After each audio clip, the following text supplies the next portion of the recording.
राधिका माई की, शिरडी वाले बाबा की, शिरडी वाले बाबा की, शिरडी वाले बाबा की, शिरडी वाले बाबा की, साईनाथ महाराज की, साईनाथ महाराज की।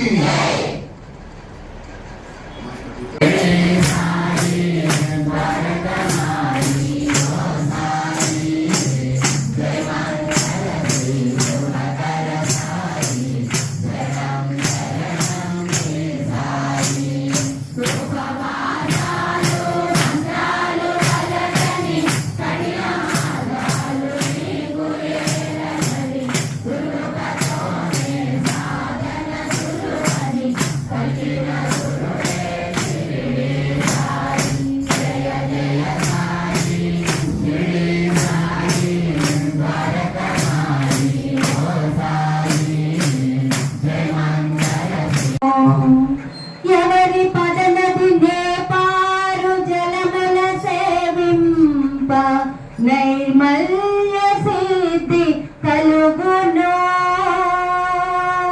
ఎవని చరితంబు హృదయంబు చేర్పంగా ఎవని చరితంబు హృదయంబు చేర్పంగా భవభీతి తొలగిపోవను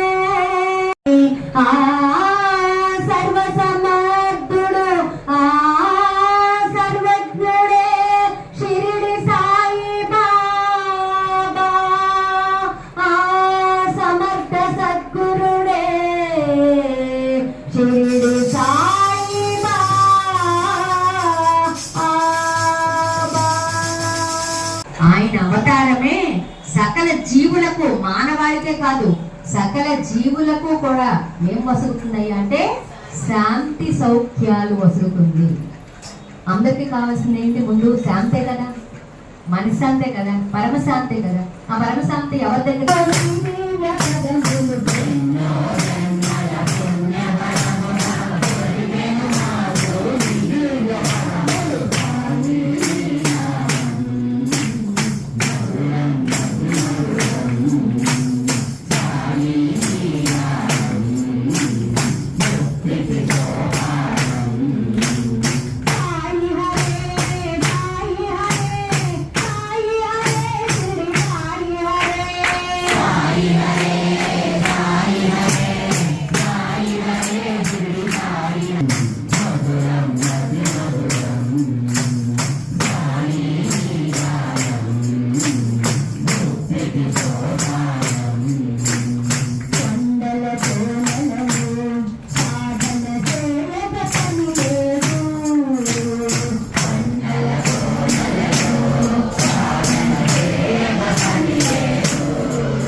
చచ్చిపోయిన వారిని బతికించగలరు, మీ తలరాతనే మార్చేయగలరు. కాబట్టి ఆయన సర్వ సముద్రుడు కాబట్టి ఆయన శివుడుగా వచ్చాడు. అందుకే గురు సాక్షాత్ పరబ్రహ్మ. ఆ పరబ్రహ్మే ఈ భూమి మీదకి సద్గురువు రూపంలో అవతరిస్తూ ఉంటాడు. తన బిడ్డల్ని తను ఆశ్రయించినటువంటి వాళ్ళందరినీ జన్మ జన్మలకి కూడా వదిలిపెట్టకుండా వాళ్ళు చేపట్టుకుని వాళ్ళని సరైన స్థాయి మార్గం అంటే సత్యమైన మార్గం, శ్రేయో మార్గం, ఎంత అందరికీ కూడా మంచి మేలు చేసేటువంటి మార్గం, అటువంటి మార్గంలో నడిపిస్తాడు సాయినాథుడు. వాళ్ళందరినీ కూడా ప్రాపంచికంగా వాళ్ళ యొక్క కష్ట నష్టాలు తీరుస్తూ వాళ్ళని ఆధ్యాత్మికంగా ఎంతో పైకి తీసుకెళ్తా ఉంటాడు. అందుకే మనందరూ కూడా ఎవరిని ఆశ్రయించాలి? గురువుని ఆశ్రయించాలి. ఆ గురువే ఈ కలియుగంలో ఎవరు? సమగ్ర సద్గురు